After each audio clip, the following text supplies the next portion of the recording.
12 രാശികൾ ഭേദിക്കുന്ന ആകാശമണ്ഡലം വാഴുന്ന 27 നക്ഷത്രങ്ങൾക്ക് മനുഷ്യനെ സ്വാധീനിക്കാൻ സാധിക്കുന്നത് എങ്ങനെ? അവന്റെ ജീവിതചര്യ, ജാതകം എന്നിവ നിർണ്ണയിക്കപ്പെടുന്നത് എങ്ങനെ? നഗ്നനേത്രങ്ങൾക്ക് ഗോചരമായ ബുധൻ, ശുക്രൻ, ചൊവ്വ, വ്യാഴം, ശനി, പിന്നെ സൂര്യനും ചന്ദ്രനും ചേർന്നു വരുന്ന ദൃഷ്ടിഗോചരമായ സപ്തഗ്രഹങ്ങൾ. ചാന്ദ്രപഥം ക്രാന്തിവൃത്തത്തെ അഥവാ സൗരഭ്രമണപഥത്തെ മുറിക്കുന്ന 2 അദൃശ്യ ബിന്ദുക്കളായ രാഹുവും കേതുവും ചേർന്നാൽ നവഗ്രഹ സങ്കല്പമായി. സൂര്യൻ രാഹുവിലും ചന്ദ്രൻ കേതുവിലും വന്നാൽ ചന്ദ്രഗ്രഹണം ഉണ്ടാവുമെന്നും സൂര്യനും ചന്ദ്രനും ഒരുമിച്ച് രാഹുവിലോ കേതുവിലോ വന്നാൽ സൂര്യഗ്രഹണം ഉണ്ടാവുമെന്നും അവർ കണ്ടെത്തി.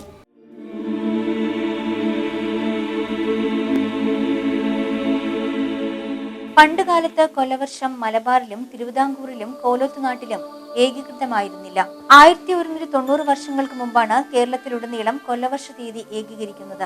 എങ്കിലും ഒരു വർഷം 365 ദിവസമായാണ് കൊല്ലവർഷം കണക്കാക്കുന്നത്. ഇത് യഥാർത്ഥത്തിൽ 365 ദിവസവും 6 മണിക്കൂറും ഉണ്ട്. കഴിഞ്ഞ 1000 വർഷങ്ങളായി ഈ 6 മണിക്കൂർ വ്യത്യാസം തുടരുന്നതിനാലാണ് പഞ്ചാംഗം പിഴയ്ക്കുന്നതിനും വിഷുവങ്ങൾ മാറിപ്പോകുന്നതിനുമുള്ള മൂല കാരണം. ഈ വ്യത്യാസം ശരിപ്പെടുത്തുന്നതിലൂടെയാണ് കെ.വി. സുഭാഷ് വ്യത്യസ്തനാവുന്നത്. തന്ത്ര മന്ത്ര യന്ത്ര വിധികളിലൂടെ ദോഷ ദുഃഖ നിവാരണത്തിനാണ് ശ്രീ കെ.വി. സുഭാഷ് മുൻഗണന നൽകുന്നത്. തന്നെ സമീപിക്കുന്നവർക്ക് 100% ഫലം ഉറപ്പു നൽകുന്ന ശ്രീ കെ.വി. സുഭാഷ് അനിർവചനീയമായ ഒരു അനുഭൂതിയാണ് അസ്വസ്ഥ മാനസങ്ങൾക്ക് കാഴ്ചവെക്കുന്നത്. സർവ്വ വിജയങ്ങൾക്കായി പ്രത്യേകം തയ്യാറാക്കിയ അശ്വാരൂഢ യന്ത്രം ശ്രീകൃഷ്ണ ജ്യോതിശാലയത്തിന്റെ മാത്രം പ്രത്യേകതയാണ്. ജാതി, മത, വർഗ, വർണ്ണ വ്യത്യാസമില്ലാതെ സർവരെയും ഒരുപോലെ കാണുവാനും മനുഷ്യന്റെ പ്രശ്നങ്ങൾക്ക് മനുഷ്യത്വപൂർണമായ പരിഹാരം നിർണയിക്കുന്ന ശ്രീ കെ.വി. സുഭാഷ് അതുകൊണ്ട് തന്നെയാണ് വ്യത്യസ്തനാവുന്നതും. നമസ്കാരം. യഥാർത്ഥത്തിൽ നമ്മുടെ ജീവിതം ദുഃഖങ്ങളും പ്രതിസന്ധികളും പ്രശ്നങ്ങളും ഒക്കെ നിറഞ്ഞതാണ്. എന്നാൽ ഈ ജീവിതത്തിൽ നമ്മുടെ പ്രതിസന്ധികളും പ്രശ്നങ്ങളും ഒക്കെ നേരത്തെ കണ്ടറിഞ്ഞ് അവയ്ക്ക് പരിഹാരം നിർദ്ദേശിക്കുകയാണ് ഓരോ ജ്യോത്സ്യന്മാരും ചെയ്യുന്നത്. ഇന്ന് നമ്മോടൊപ്പം ഉള്ളത് പ്രശസ്ത ജ്യോതിഷ ആചാര്യനായ ശ്രീ കെ.വി. സുഭാഷ് ആണ്. സ്വാഗതം ചെയ്യാം അദ്ദേഹത്തെ ഈ പ്രോഗ്രാമിലേക്ക്. സ്വാഗതം സാർ. നിത്യേനയുള്ള ജീവിതത്തിൽ നമ്മൾ ശ്രദ്ധിക്കേണ്ട പ്രധാനപ്പെട്ട കാര്യങ്ങൾ എന്തൊക്കെയാണ്? അതായത് നമ്മളുടെ ജീവിതത്തിൽ ഇപ്പോൾ ഹൈന്ദവരുടെ ജീവിതാചാരക്രമമാണെങ്കിൽ നമ്മൾ രാവിലെ എഴുന്നേറ്റ് കുളിച്ചു കഴിഞ്ഞാൽ ഈ കുറി തൊടുന്നതിൽ വരെ അതിൻ്റേതായ ഒരു സത്യമുണ്ട്. അതായത് ഇപ്പോൾ സാധാരണ രീതിയിൽ എല്ലാം കുറി തൊടുന്നുണ്ട്. കുറി തൊടുക എന്ന് പറഞ്ഞാൽ തിരുനെറ്റിയിൽ തിലകം തൊടുക എന്നാണ് അതിൻ്റെ ശരിയായ വശം. അപ്പോൾ ആദ്യമായിട്ട് ഈ തിലകം തൊടുന്നതിന് മുമ്പ് കയ്യിൽ ചാന്തെടുത്തിട്ട് 2 കയ്യിൽ ഇങ്ങനെ തൊട്ടിട്ട് വേണം ചാന്ത് കാർത്തിയായനിയെ നമ എന്ന് പറഞ്ഞിട്ടാണ് തിലകം തൊടുന്നത്. അത് തിരുനെറ്റിയിൽ മൂക്കിൻ്റെയും ഈ 2 പിരികത്തിന് 2 കേന്ദ്രത്തിലാണ് ശരിക്കുമുള്ള തിലകം തൊടൽ സംഭവിക്കേണ്ടത്. അതുതന്നെ ചന്ദനമാണ് തൊടുന്നതെങ്കിൽ, ചന്ദനം എന്നാൽ ഒറിജിനൽ ചന്ദനം വരച്ചാണ് തൊടുന്നതെങ്കിൽ ഗോപി വരയ്ക്കണം. ഇത് കളഭമാണ് തൊടുന്നതെങ്കിൽ ശിവനെ വിചാരിച്ചിട്ടുള്ള ശൈവത്തിലുള്ളതാണ് ഭസ്മം തൊടുമ്പോൾ 3 വിരലിൽ ഇങ്ങനെ ഫുള്ളായിട്ട് നെറ്റിക്ക് മൊത്തമായിട്ട് പട്ടയടിക്കുക എന്നാണ് പറയുന്നത്. ഇത് തന്നെ കളഭം തൊടുകയാണെങ്കിൽ, കളഭം എന്നാൽ ഒറിജിനൽ ചന്ദനവും കുങ്കുമപ്പൂ അരച്ച കുങ്കുമവും 2 കൂടി മിക്സ് ചെയ്തുണ്ടാക്കുന്നതാണ് കളഭം. ഇന്ന് കിട്ടുന്ന കളഭം എന്ന് നമ്മൾ സാധാരണ രീതിയിലുള്ള കളഭം എന്ന കുമ്മായക്കട്ടയാണ്. കുങ്കുമം തൊടുകയാണെങ്കിൽ ദേവിയെ പ്രതിനിധീകരിച്ചാണ് ചെയ്യുന്നത്. അത് വട്ടത്തിൽ അങ്ങനെയാണ് കുങ്കുമം തൊടേണ്ടത്. അപ്പോൾ ഈ രീതിയിലാണ് ശരിക്കും ശൈവ വൈഷ്ണവ ശാക്തേയ രീതിയിലുള്ള നമ്മുടെ ആചാരമനുസരിച്ച് ശൈവ വൈഷ്ണവ ശാക്തേയ രീതിയിൽ ഈ കുറി തൊടുന്നതിൽ തന്നെ, അതായത് ദേവി ക്ഷേത്രത്തിൽ ദർശനം നടത്തി വരുന്ന ഒരാൾ കുങ്കുമം കിട്ടിയാൽ ഉടനെ ചെയ്യേണ്ടത് വട്ടത്തിൽ കുങ്കുമം തൊടണം. അതാണ് ദേവിക്കുള്ള പ്രത്യേകം. അത് വൈഷ്ണവ ക്ഷേത്രത്തിൽ പോയിട്ട് വരികയാണെങ്കിൽ ചന്ദനമാണ് തൊടുന്നതിൽ ഗോപി വരയ്ക്കുക. ശിവക്ഷേത്രത്തിൽ തൊഴുതു വരുമ്പോൾ ഭസ്മം കിട്ടിയാൽ പട്ട വരയ്ക്കുക. അതാണ് നമ്മളുടെ ശരിയായുള്ള ആചാരക്രമം. ഇത് തന്നെ പലർക്കും ഇതെന്താണ് ഇതിൽ ഒരു സത്യമുണ്ട്, ഈ സത്യം എന്താണെന്ന് പോലും പലർക്കും അറിഞ്ഞുകൂടാ. അങ്ങനെ ഒരു വ്യത്യാസം. ഇപ്പോൾ ഒരു പരീക്ഷ കാലമാണ്. പലപ്പോഴും കുട്ടികൾക്കും മാതാപിതാക്കൾക്കും ഉത്കണ്ഠയുണ്ട്. എങ്ങനെയായിരിക്കും, വളരെയധികം ടെൻഷനും ബുദ്ധിമുട്ടുകളും ഒക്കെ ഉണ്ട്. പലപ്പോഴും ചില കുട്ടികളുടെ മടി, അലസത ഇതൊക്കെ മാറ്റിയെടുക്കാൻ ഒരു മന്ത്രത്തിനോ അല്ലെങ്കിൽ ഒരു പൂജാവിധിക്കോ സാധിക്കും? അതായത് തീർച്ചയായിട്ടും സാധിക്കും. ഈ പരീക്ഷാ കാലഘട്ടത്തിലും വിദ്യ അഭ്യസിക്കുന്ന കാലഘട്ടത്തിലെല്ലാം കുട്ടികൾക്ക് സരസ്വതി ധ്യാന മന്ത്രം ഏറ്റവും ഉത്തമമാണ്. അതിങ്ങനെയാണ്: ഓം നമോ ഭഗവതേ ഓം വെള്ളപ്പളുങ്കു നിറമൊത്ത വിദഗ്ധ രൂപേ കള്ളം കളഞ്ഞു കമലത്തിലെഴുന്ന ശക്തേ വെള്ളത്തിലെ തിരകൾ തള്ളിവരും കണക്കൻ ഉള്ളത്തിൽ വന്നു വിളയാടിയിടുക സരസ്വതി.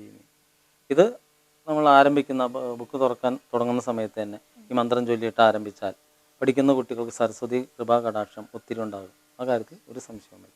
പലപ്പോഴും ഈ കുട്ടികളുടെ ഇത്തരത്തിലുള്ള ഒരു മടി അലസതാക്കി മാറ്റുന്നതിന് പല തകിടുകൾ അല്ലെങ്കിൽ ഏതെങ്കിലും ഒരു ചരടുകളൊക്കെ ഏലസൊക്കെ കൊടുക്കാറുണ്ട്. അത് എത്രമാത്രം പ്രയോജനപ്പെടുന്നു? അതായത് ഈ ചരട് അല്ലെങ്കിൽ ഏലസെല്ലാം എഴുതി കൊടുക്കുന്ന ആചാര്യൻ ആരായിരുന്നാലും ഇത് ഉപയോഗിക്കുന്ന മന്ത്രം മൂലമന്ത്രമാണെങ്കിൽ തീർച്ചയായിട്ടും ഒരു ചരടിൽ 16 കെട്ട് കെട്ടി അതിൻ്റെ മൂലമന്ത്രം ഉപയോഗിച്ച് ജപിച്ച് അതിന് ജീവനും പ്രാണനും പ്രതിഷ്ഠയെല്ലാം കൊടുത്തു കഴിഞ്ഞാൽ തീർച്ചയായിട്ടും ആ ചരട് ഒരു മാസത്തേക്ക് ഫലം നൽകുന്നുള്ള കാര്യത്തിൽ ഒരു സംശയവുമില്ല. ഇത്തരത്തിൽ ലഭിക്കുന്ന അല്ലെങ്കിൽ ഇത്തരത്തിൽ കുട്ടികൾക്കായാലും ആർക്കായാലും കിട്ടുന്ന ചരടുകൾ ഇതൊക്കെ ഉപേക്ഷിച്ച് കളയുകയാണ് പൊതുവെ കാണുന്നത്. അത് എവിടെയാണ് ഉപേക്ഷിക്കേണ്ടത്? ആ ചരട് ഒഴുകുന്ന വെള്ളത്തിൽ ഉപേക്ഷിച്ച് കളഞ്ഞാൽ അതിൽ യാതൊരു ദോഷവും നമുക്ക് വരാനില്ല. പിന്നെ അതേപോലെ തന്നെ ഈ ചരട് ജപിച്ചു കൊടുത്തിട്ട് അല്ലെങ്കിൽ ഏലസ് എഴുതിയിട്ടിട്ട് കുട്ടിക്ക് പ്രത്യേകിച്ച് യാതൊരു ഫലം കാണുന്നില്ലെങ്കിൽ ആ കുട്ടി മുൻപ് നല്ല ബ്രില്യൻ്റായി പഠിച്ചിരുന്ന ഒരു കുട്ടി പിന്നീട് പഠനത്തിൽ വൈകല്യം അനുഭവപ്പെടുകയും മടി കാണിക്കുകയും ചെയ്യുന്നുണ്ടെങ്കിൽ അതിൻ്റെ പിന്നിൽ ഒരു നെഗറ്റീവ് എനർജിയുടെ സാന്നിധ്യം ഉണ്ടാവും. അതെന്താണെന്ന് കണ്ടെത്തി പരിഹരിച്ചു കഴിഞ്ഞാൽ തീർച്ചയായിട്ടും ആ കുട്ടി ഉന്നതമായ വിജയത്തിലേക്ക് പോകുന്നതിന് ഒരു തടസ്സവും ഉണ്ടാകില്ല. അങ്ങനെ വരുമ്പോൾ തീർച്ചയായിട്ടും അതിന് പൂജാ പരിഹാരം തന്നെ നിർദ്ദേശിക്കേണ്ടി വരും. പലപ്പോഴും ഈ ഒരു ഇത്തരം പൂജാവിധികളും അല്ലെങ്കിൽ ഇത്തരത്തിലുള്ള പ്രശ്നങ്ങളൊക്കെ ആയി സമീപിക്കുന്നത് ആളുകൾ സാധാരണ സമീപിക്കുന്നത് ഏറ്റവും അധികം ഗുരുതരാവസ്ഥയിൽ എത്തുമ്പോൾ തന്നെയായിരിക്കും. ഏതൊരു കാര്യത്തിലും പരീക്ഷയുടെ കാര്യമായാലും ജീവിതത്തിലെ മറ്റുള്ള പ്രശ്നങ്ങളുടെ കാര്യത്തിലായാലും സാമ്പത്തിക പ്രശ്നങ്ങളുടെ കാര്യത്തിലൊക്കെ ആയാലും ജീവിതത്തിലെ ഏറ്റവും ഗുരുതരാവസ്ഥയിൽ അല്ലെങ്കിൽ ഏറ്റവും സങ്കടാവസ്ഥയിൽ എത്തുമ്പോഴായിരിക്കും പലപ്പോഴും ജ്യോത്സ്യന്മാരെ സമീപിക്കുന്നത്. യഥാർത്ഥത്തിൽ നമ്മുടെ ജീവിതത്തിൽ ഉണ്ടാകുന്ന ഈ പ്രശ്നങ്ങളും അത് തുടക്കത്തിലെ തന്നെ ഒരു ജ്യോത്സ്യനെ സമീപിക്കുകയാണെങ്കിൽ അതിന് നമ്മളൊരു ജീവിതം വളരെയധികം ആഘാതത്തിലേക്ക് പോകാതെ അതിനൊരു പരിഹാര മാർഗം നിർദ്ദേശിക്കുകയല്ലേ സാധാരണ ജ്യോത്സ്യന്മാർ ചെയ്യുന്നത്? അതായത് നമ്മളുടെ ജീവിതത്തിൽ താഴ്ചകൾ നേരിടുകയാണെന്ന് നമുക്ക് സ്വയം ഒരറിവ് വന്നാൽ മാത്രമേ, നിങ്ങൾ പറഞ്ഞ രീതിയിലുള്ള തിരിച്ചറിവ് വന്നാൽ മാത്രമേ, അതായത് നമ്മൾ നിൽക്കുന്ന അവസ്ഥയിൽ നമുക്കിപ്പോൾ പല ആളുകൾക്കും പല പ്രശ്നങ്ങളുണ്ടാകും. ചിലർക്ക് കുടുംബത്തിലെ പ്രശ്നങ്ങളുണ്ടാകാം, ചിലർക്ക് ദാമ്പത്യ ജീവിതത്തിൽ പ്രശ്നങ്ങളുണ്ടാകാം, ചിലർക്ക് സന്താനങ്ങളെ കൊണ്ടുള്ള പ്രശ്നങ്ങളുണ്ടാകാം, ചിലർക്ക് രോഗദുരിതങ്ങളുണ്ടാകാം, അതേപോലെ ഒത്തിരി കടത്തിൽപ്പെട്ടിട്ട് ഇങ്ങനെയുള്ള ഓരോ അവസ്ഥകൾ വരുമ്പോൾ തീർച്ചയായിട്ടും ആ അവസ്ഥകൾ അനുഭവിക്കുന്ന വ്യക്തിക്ക് അറിയാൻ പറ്റും അദ്ദേഹം ഈ രീതിയിലുള്ള അവസ്ഥയിലേക്ക് പെട്ടിട്ടുണ്ട്. ഇത് പുറത്തുള്ള ഒരാൾക്ക് ഒരിക്കലും അറിയാൻ പറ്റില്ല. അങ്ങനെ വരുമ്പോൾ അവർ തന്നെ ഇത് ആരംഭിക്കുന്ന സമയത്ത് തന്നെ നല്ല ഒരു ജ്യോത്സ്യൻ എന്നാൽ ദൈവത്തിനെ കണ്ട് അതിന് പരിഹാരം കണ്ടെത്തിയാൽ ഈ ജീവിതത്തിൽ വരുന്ന ഒരുമാതിരിയുള്ള പരാജയങ്ങളെല്ലാം നമുക്ക് ഒഴിവാക്കാൻ സാധിക്കും എന്നുള്ള കാര്യത്തിലും ഒരു സംശയവുമില്ല. പലപ്പോഴും ഈ പ്രശ്നങ്ങൾ കൊണ്ടും പ്രതിസന്ധികൾ കൊണ്ടൊക്കെ കഷ്ടപ്പെടുന്ന ആളുകൾ ഏറ്റവും അവസാനം എന്നോണമായിരിക്കും പലപ്പോഴും ജ്യോതിഷാചാര്യന്മാരെ സമീപിക്കുന്നത്. ആ ഒരു സന്ദർഭത്തിൽ അവർ ഏറ്റവും ആദ്യം പറയുന്നൊരു കാര്യം ഇത് തന്നെയാണ്: നിങ്ങൾ ദൈവാധീനമുള്ളത് കൊണ്ടാണ് എൻ്റെ അടുത്ത് എത്തിച്ചേർന്നു എന്നുള്ളത്. ഇതിലെന്തൊക്കെ സത്യമുണ്ട്? അതായത് ഇപ്പോൾ ഒരു ജ്യോത്സ്യൻ്റെ അടുത്ത് സാധാരണ ചെല്ലുമ്പോൾ രാശി വെച്ച് നോക്കിയിട്ട്, ഇപ്പോൾ ചിലർ രാശി വെച്ച് നോക്കിയിട്ട് പറയും ആരൂടം തടുത്താക്കാണ്, നിങ്ങൾ പോയിട്ട് നിങ്ങളുടെ അടുത്തുള്ള ഗണപതി ക്ഷേത്രത്തിൽ ഗണപതി ഹോമം കഴിച്ചിട്ട് വരിക, അല്ലെങ്കിൽ ദേവിക്ക് എന്തെങ്കിലും വഴിപാട് ചെയ്തിട്ട് വരിക, എന്നിട്ട് അടുത്ത ദിവസം നോക്കാമെന്ന് പറയും. അപ്പോൾ ദൈവാധീനം പറയുക എന്ന് പറഞ്ഞാൽ കിട്ടിയ രാശിയുടെ 2, 4, 5, 7, 9, 11 ഭാവങ്ങളിൽ ഗുരു, അതായത് വ്യാഴം നിന്നാലാണ് ദൈവാധീനമുണ്ട്, ദൈവാധീനം കൊണ്ടാണ് വന്നതെന്ന് ഈ ആചാര്യൻ പറയുന്നത്. നമ്മൾ തിരിച്ചുള്ള ഒരു ചോദ്യം പറയുന്നത്, നിങ്ങൾക്ക് പൂർണ്ണമായ ദൈവാധീനം ഉണ്ടായിട്ടാണ് ഈ ആചാര്യനെ കാണാൻ പോയിരിക്കുന്നതെങ്കിൽ തീർച്ചയായിട്ടും ആ ആചാര്യൻ മുഖേന നിങ്ങളുടെ പ്രശ്നങ്ങൾ അവിടെ കൊണ്ട് സോൾവ് ആകും. അതാകുന്നില്ല എങ്കിൽ അതിന് ദൈവാധീനം എന്നൊരിക്കലും നമുക്ക് പേര് പറയാൻ പറ്റില്ല. ഇതിൽ തന്നെ ജ്യോതിഷ ചിന്തകളിൽ വരുന്ന കുറേ കാര്യങ്ങളുണ്ട്. അതായത് വ്യാഴം 12-ൽ നിന്നാൽ, ചില ആചാര്യന്മാർ പറയുന്നത് വ്യാഴം 12-ൽ വന്നാൽ ബ്രാഹ്മണ ശാപം ഏറ്റിരിക്കുന്നു, അതുകൊണ്ട് 10 ബ്രാഹ്മണർക്ക് കാൽകഴിച്ചൂട്ട് നടത്തണം, അല്ലെങ്കിൽ ഒരു 15 ബ്രാഹ്മണരുടെ കാൽകഴിച്ചൂട്ട് നടത്തണം, ഇങ്ങനെയുള്ള രീതിയിൽ വിധി പ്രസ്താവിക്കാറുണ്ട്. അപ്പോൾ എന്ത് സംഭവിക്കുന്നു വെച്ചാൽ, എൻ്റെ അടുത്ത് ഈ അടുത്തൊരു സംഭവം ഉണ്ടായി. കണ്ണൂരുള്ള ഒരു ലേഡി വിളിച്ചിട്ട് ചോദിച്ചു, ഞങ്ങൾക്ക് ബ്രാഹ്മണ ശാപം വന്നിട്ട് ജ്യോതിഷാചാര്യം പറഞ്ഞു ബ്രാഹ്മണ ശാപം തീർക്കണം, 10 ബ്രാഹ്മണരുടെ കാൽകഴിച്ചൂട്ട് നടത്തിക്കഴിഞ്ഞാൽ നിങ്ങൾക്ക് ഇപ്പോൾ നിലവിൽ വന്നിരിക്കുന്ന കടബാധ്യത, ജീവിതത്തിൻ്റെ ബുദ്ധിമുട്ടുകളെല്ലാം മാറിക്കിട്ടുമെന്നാണ് അവർ പറഞ്ഞു. ഇതിനനുസരിച്ച് ഇവർ കർമ്മത്തിലേക്ക് പോയി കഴിഞ്ഞപ്പോൾ എന്ത് സംഭവിച്ചെന്നാൽ, ഇവർ വിളിച്ചതനുസരിച്ച് 10 ബ്രാഹ്മണർ എന്ന രീതിയിലുള്ള 10 പേര് വന്നു. എല്ലാവരും പൂണൂൽധാരികളായിരുന്നു എന്നാണ് അവർ പറയുന്നത്. ഇപ്പോൾ വന്നു കഴിഞ്ഞപ്പോൾ ഈ 10 പേർക്കുള്ള ഭക്ഷണം വന്നിരിക്കുന്നതിൽ 2 പേര് ഭക്ഷണം ഉണ്ടാക്കി. അതുകൂടാതെ കണ്ടിട്ട് ഈ 10 പേർക്കും അവർ തന്നെ വിളമ്പി അവർ തന്നെ സ്വയം കഴിച്ചു. അതുകൂടാതെ ഒരാൾ മറ്റേ 9 പേരുടെ കാല് കഴുകി. അത് കഴിഞ്ഞിട്ട് അന്നം കൊടുത്തു കഴിഞ്ഞ് വസ്ത്രം കൊടുത്തു അതും വന്നിരിക്കുന്നതിൽ ഒരാൾ തന്നെയാണ് ചെയ്തത്. അപ്പോൾ അവർ എൻ്റെ അടുത്ത് ചോദിച്ചത്, ഞങ്ങൾക്ക് കാൽകഴിച്ചൂട്ട് വിധിച്ചിട്ട് ഞങ്ങളെക്കൊണ്ട് ഒരു ഭക്ഷണ പദാർത്ഥം പോലും ചെയ്യിപ്പിക്കാതെ, അതുകൂടാതെ കാൽ കഴുകുക എന്ന് പറഞ്ഞാൽ ഞങ്ങളല്ലേ ശരിയായിട്ടും കാൽ കഴുകേണ്ടത്, അതുപോലും ചെയ്യിച്ചില്ല. പിന്നെ വസ്ത്രം കൊടുത്തും അവരിൽ ഒരാൾ തന്നെയാണ്. അപ്പോൾ എന്താണ് ഈ ബ്രാഹ്മണ ശാപം തീരാൻ? അതുകൊണ്ട് എങ്ങനെ തീരും, എന്താണ് അതിൻ്റെ മാർഗം എന്ന് ചോദിച്ചു. അപ്പം എൻ്റെ അടുത്ത് ചോദിച്ചപ്പോൾ ഞാൻ തീർച്ചയായിട്ടും പറഞ്ഞു, തീർച്ചയായിട്ടും ബ്രാഹ്മണ ശാപം എന്നാൽ പൂണൂൽ ധരിച്ച ആൾ ബ്രാഹ്മണനാകുന്നില്ല. അതായത് ബ്രഹ്മജ്ഞാനേതി ബ്രാഹ്മണ എന്നുള്ള തത്വം ഇവിടെ അർത്ഥവത്താവുകയാണ്. അതായത് ബ്രാഹ്മണ ശാപം ഏൽക്കുക എന്ന് പറഞ്ഞാൽ ദൈവിക കർമ്മം ചെയ്യുന്ന ഒരാൾ ശപിച്ചാൽ മാത്രമേ ബ്രാഹ്മണ ശാപം ഏൽക്കുകയുള്ളൂ. അല്ല പൂണൂൽ ധരിച്ച ഒരാൾ ശപിച്ചത് കൊണ്ട് ഒരിക്കലും നമുക്ക് ശാപം വെക്കില്ല. അപ്പോൾ ബ്രാഹ്മണൻ എന്നാൽ ഈ പറഞ്ഞ ദൈവിക കർമ്മം ബ്രഹ്മജ്ഞാനേതി ബ്രാഹ്മണ, അത് പള്ളിയിൽ അച്ഛൻ ശപിച്ചാലും ബ്രാഹ്മണ ശാപമാകും. അതേപോലെ മുസ്ലിം കർമ്മങ്ങൾ ചെയ്യുന്ന മുക്രി അങ്ങനെയുള്ള ആ സ്ഥാനങ്ങൾ വഹിക്കുന്ന ആര് ശപിച്ചാലും ഇതെല്ലാം ബ്രാഹ്മണ ശാപത്തിൽപ്പെടും. അതേപോലെ ഈ ബ്രാഹ്മണ ശാപം വന്നാൽ ഇത് തീർക്കണമെങ്കിൽ കാൽകഴിച്ചൂട് നടത്തണമെന്നാൽ നമ്മൾ തന്നെ, അതായത് ശാപത്തിന് വിധിക്കപ്പെട്ട ആൾ തന്നെ ചെയ്താലേ ഈ കർമ്മം പൂർണ്ണമാവുകയുള്ളൂ. അല്ലാതെ നമുക്ക് വേണ്ടിയിട്ട് വേറെ ആളെ ഡൊണേറ്റ് ചെയ്ത് കഴിഞ്ഞാൽ എങ്ങനെ ഈ ശാപം അതിൻ്റെ ഫലവത്തായിട്ട് സംഭവിക്കും? അതൊരിക്കലും സംഭവിക്കാത്തൊരു കാര്യം. അതേപോലെ ഇതിൽ സംഭവിക്കുന്നത് 12-ൽ വ്യാഴം നിന്നാൽ ബ്രാഹ്മണ ശാപം എന്ന് വിധിക്കുമ്പോൾ അതിലുള്ള വേറൊരു മിസ്റ്റേക്ക് എന്താണെന്നാൽ, ഞങ്ങളെല്ലാം പറയുന്നത് അതിൻ്റെ ഒരു പ്രമാണമുണ്ട്. 12 അഷ്ടമേ ഗുരു സർപ്പകേന്ദ്രത്തിൽ നിന്നാകിൽ സർപ്പദോഷങ്ങൾ ബാധയാം. അതാണ് ഇതിൻ്റെ ഏറ്റവും പ്രാധാന്യമുള്ള വസ്തുത. അപ്പോൾ സർപ്പദോഷം ബാധയായിട്ട് വരുമ്പോൾ അതിന് ബ്രാഹ്മണ ശാപം ബാധിച്ചാൽ എങ്ങനെ നിങ്ങളുടെ ദോഷം മാറും? അതെല്ലാം വെറുതെ വേസ്റ്റായി പോകുന്നുള്ള കാര്യത്തിൽ ഒരു സംശയം ഉണ്ടാകില്ല.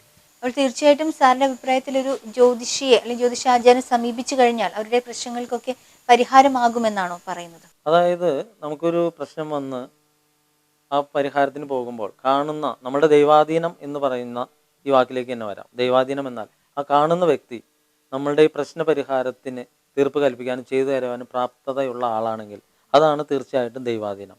അതല്ലാതെ നമ്മൾ കുറച്ച് പൈസ അവിടെ വീണ്ടും നമുക്ക് നഷ്ടം സംഭവിച്ചാൽ അതിനൊരിക്കലും ദൈവാധീനം എന്ന് പറയാൻ പറ്റില്ല. അതിനൊരു ഉദാഹരണം പറഞ്ഞുതരാം. ഇപ്പം നിങ്ങൾക്കൊരു ലോട്ടറി അടിച്ചാൽ അതിന് വിധി എന്ന് ആരെങ്കിലും പറയാറുണ്ടോ? ലോട്ടറി അടിച്ചാൽ അതിന് യോഗം എന്ന് മാത്രമേ പറയാറുള്ളൂ. അതേപോലെ നമുക്കൊരു ആക്സിഡൻറ്റ് സംഭവിച്ചാൽ അതിനാരെങ്കിലും യോഗം എന്ന് പറയാറുണ്ടോ? അതിന് നമ്മൾ വിധി എന്ന് പറയും. അപ്പോൾ അതേപോലെ തന്നെയാണ് ഇതിൻ്റെ കാര്യവും. അതായത് ദൈവാധീനം എന്നാൽ നമുക്ക് ഒരു ജ്യോത്സ്യൻ്റെ അല്ലെങ്കിൽ ഒരു ആചാര്യൻ്റെ അടുത്ത് പോയി ഈ കർമ്മം ചെയ്ത് അതിൽ നിന്ന് പൂർണ്ണ ഫലം വന്നാൽ മാത്രമേ ഈ പറഞ്ഞ സംഭവം ദൈവാധീനം എന്നുള്ള വാക്കിന് ഉത്തമമായിട്ട് വരികയുള്ളൂ. അല്ലെങ്കിൽ ഒരിക്കലും ദൈവാധീനം എന്ന് പറഞ്ഞാൽ നമ്മളുടെ ആ പണം പോയി സമയം പോയി എന്നല്ലാതെ വേറെ സംഭവിക്കില്ല.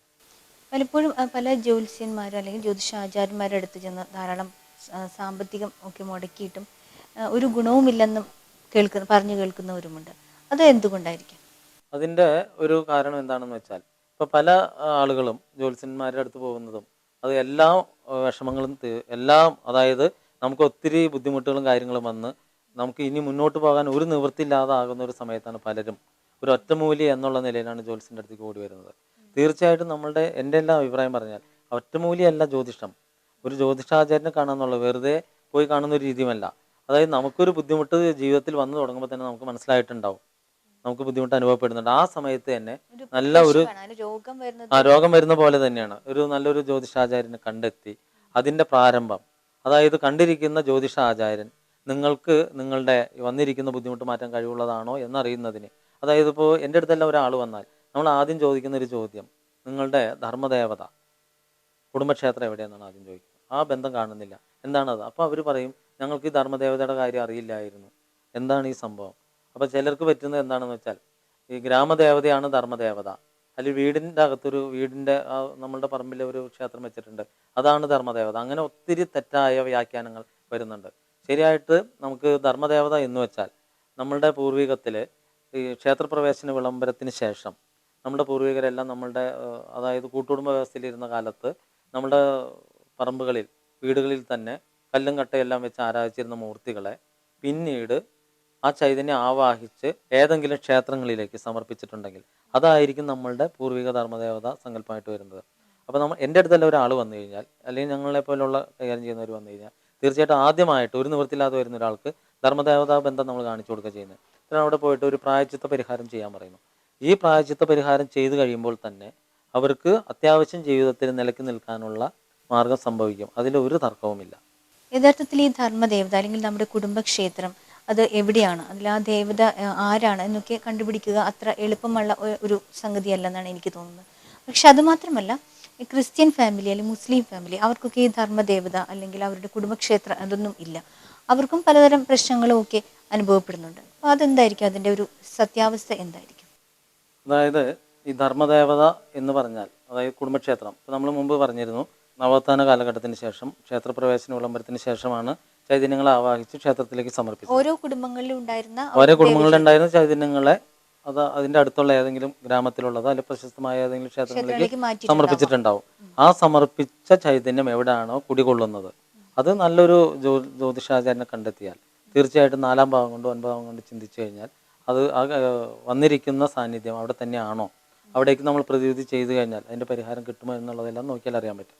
അതുപോലെ നിങ്ങൾ പറഞ്ഞ പോലെ ക്രിസ്ത്യൻ മുസ്ലിം ഇവരുടെ കേസിലും അവരുടെ പൂർവിക ഇടവക, ക്രിസ്ത്യൻസിൻ്റെ പൂർവിക ഇടവക എവിടെ നിന്നാണോ, അവരുടെ അപ്പനപ്പന്മാരുള്ള കാലം മുതൽ എവിടെ നിന്നാണോ ഇത് തുടങ്ങുന്നത്, ഒരു മുസ്ലിം സമുദായത്തിൻ്റെ ആണെങ്കിൽ അവരുടെ മാതാപിതാക്കളുടെ കുലം എവിടെ നിന്നാണ് ആരംഭിക്കുന്നത്, ആ ചൈതന്യം കൂടിയിരിക്കുന്ന സ്ഥലത്ത് പോയി ഇതിനുള്ള പരിഹാരം ചെയ്തു കഴിഞ്ഞാൽ തീർച്ചയായിട്ടും ഈ ധർമ്മദേവത നമുക്ക് ബന്ധം സ്ഥാപിച്ചെടുക്കാൻ സാധിക്കും.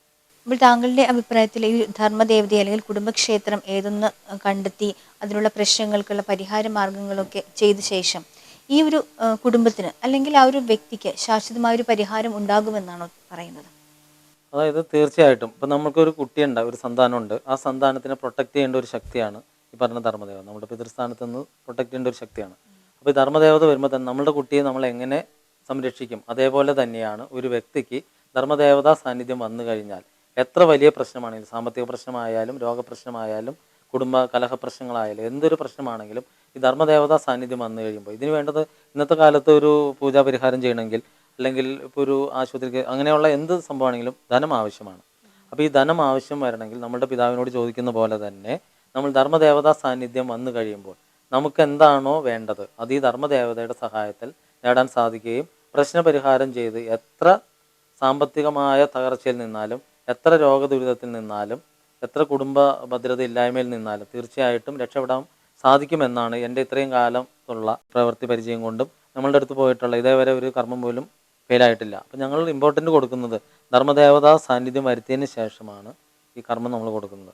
അപ്പോൾ നമ്മളുടെ മാത്രം കഴിവുകൊണ്ടല്ല, അതായത് വന്നിരിക്കുന്ന പാർട്ടിയുടെ ധർമ്മദേവത എവിടെയാണോ അത് കണ്ടെത്തി അതിൻ്റെ ഇമ്പോർട്ടൻ്റ് അത്രയും പ്രാധാന്യമുണ്ടെന്ന് വന്നിരിക്കുന്ന പാർട്ടിയെ പറഞ്ഞ് മനസ്സിലാക്കി അവിടെ കർമ്മം ചെയ്യിക്കുകയും പിന്നീടുള്ള കാലത്ത് ഇനി ഇങ്ങനെയുള്ള നെഗറ്റീവ് എനർജികൾ കയറി വരാതിരിക്കുന്നതിനും ഈ ധർമ്മദേവതയെ ഉപയോഗിക്കണം.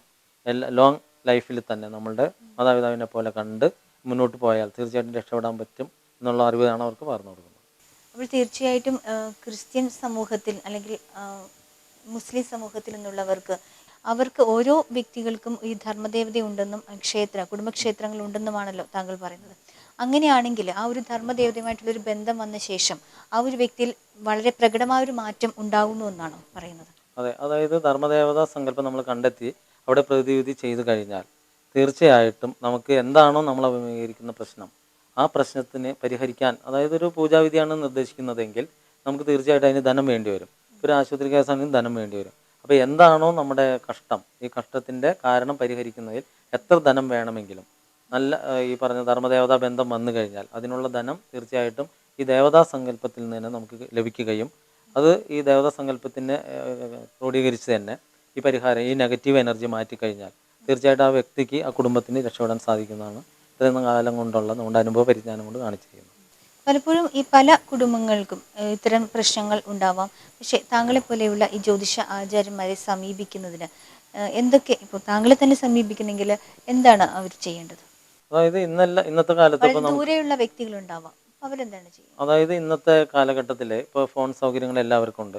അപ്പോൾ അങ്ങനെ വരുമ്പോൾ എത്ര അകലുള്ള ആളുകൾക്കായാലും പ്രശ്നവിധി ചിന്തിക്കുന്നതിന് നമ്മൾ ഫോണിൽ കോൺടാക്ട് ചെയ്താൽ പോലും പ്രശ്നം ആൾ നേരിട്ട് വരാതെ തന്നെ അവരുടെ പേര്, നക്ഷത്രം അറിയില്ലെങ്കിൽ പോലും താമസിക്കുന്ന വീടിൻ്റെ നമ്പർ, പിന്നെ പഞ്ചായത്ത്, അങ്ങനെയുള്ള രീതിയിൽ രാശി വെച്ച് നോക്കിയാൽ അവരുടെ പ്രശ്നം എന്താണോ ആ പ്രശ്നത്തിൻ്റെ കാരണം, നെഗറ്റീവ് എനർജി എന്താണെന്നും ഇതെല്ലാം കണ്ടെത്തി നമ്മൾ നിർദ്ദേശിച്ചു കഴിഞ്ഞാൽ അവർക്ക് ഇവിടെ എത്ര അകലെയുള്ള ആൾക്കാരാണെങ്കിൽ പോലും ഇവിടെ നിർദ്ദേശിച്ചിട്ട് പിന്നീട് സമ്പത്തെല്ലാം ആയിട്ട് വന്ന് നമുക്ക് പൂർണ്ണ രീതിയിലുള്ള പ്രശ്നപരിഹാരം കൊടുത്ത് അവരെ ജീവിതത്തിൻ്റെ ഉയർച്ചയിലേക്ക് കൊണ്ടുവരുന്നതിന് തീർച്ചയായിട്ടും സാധിക്കുന്നതാണ് നമുക്ക് അനുഭവം വന്നിട്ടുള്ളത്. നമ്മൾ ഓരോ വ്യക്തികളും, അത് ഏത് സമൂഹത്തിൽ നിന്നാവട്ടെ, ക്രിസ്ത്യനോ മുസ്ലിമോ ഹിന്ദുവോ ഏത് സമൂഹത്തിൽ നിന്നായാലും അവർക്കെല്ലാവർക്കും ഒരു ധർമ്മദേവത ഉണ്ടെന്നും ഒരു കുടുംബക്ഷേത്രം ഉണ്ടെന്നും നമുക്ക് ഈ ഒരു എപ്പിസോഡിലൂടെ മനസ്സിലായി. അതിന് വേണ്ട അവർക്ക് വേണ്ട പ്രതിവിധികൾ അല്ലെങ്കിൽ പ്രശ്നങ്ങൾ ഏതൊക്കെയാണെന്ന് തിരിച്ചറിഞ്ഞ് ആ ധർമ്മദേവതയ്ക്ക് വേണ്ട പരിഹാര മാർഗങ്ങൾ ചെയ്തു കഴിഞ്ഞാൽ നമ്മുടെ ഓരോ കുടുംബത്തിലും ഉണ്ടാകുന്ന അല്ലെങ്കിൽ ഓരോ വ്യക്തികൾക്കും ഉണ്ടാകുന്ന പ്രശ്നങ്ങൾക്ക് പ്രകടമായ ഒരു മാറ്റം ഉണ്ടാകുന്നുവെന്നാണ് കാണുന്നുവെന്നാണ് KV സുഭാഷിന്റെ അഭിപ്രായത്തിൽ നിന്ന് നമുക്ക് മനസ്സിലാവുന്നത്. ഇന്നത്തെ എപ്പിസോഡ് ഇവിടെ പൂർണ്ണമാകുന്നു. അടുത്തയാഴ്ച വീണ്ടും കാണാം. നന്ദി, നമസ്കാരം. ജീവിത വിജയത്തിനും വിദ്യാർത്ഥികൾക്കുള്ള ഉന്നത വിജയത്തിനുമായി അശ്വാരൂഢ യന്ത്രം ശ്രീ KV സുഭാഷ് പ്രത്യേകമായി തയ്യാറാക്കി കൊടുക്കുന്നുണ്ട്. ഉത്തമമായ അനുയോജ്യമായ ജീവിത പങ്കാളിയെ കണ്ടെത്തുന്നതിനും സൽസന്താന സൗഭാഗ്യത്തിനും വരദാക്ഷായണി പൂജയ്ക്കും 7 തലമുറയിലെ സർപ്പദോഷം തീർക്കുന്നതിനുള്ള നമശിവായ പത്മമിട്ടുകൊണ്ടുള്ള പാൽപായസ ഹോമവും ശ്രീകൃഷ്ണ ജ്യോതിഷാലയത്തിന്റെ മാത്രം പ്രത്യേകതയാണ്.